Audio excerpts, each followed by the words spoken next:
एक आपको ऐसी ट्रिक बताने जा रहा हूं जिससे आपका एवरेज भी बढ़ेगा गाड़ी का और एसी भी बहुत अच्छा काम करेगा इन गर्मियों में। अभी टेम्परेचर 42 डिग्री हो रहा है यहाँ पे।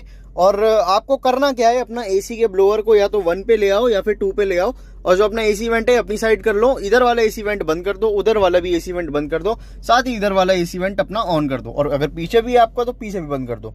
इससे क्या है कि अगर आप अकेले चल रहे हो अपनी गाड़ी में, साथ में कोई पैसेंजर नहीं है, तो आपके लिए आपके 2 एसी वेंट अच्छा काम कर देंगे। तो कैसी लगी ये रील एक बार नीचे कमेंट करके जरूर बताना, और वीडियो अच्छी लगी हो तो प्लीज कर देना लाइक।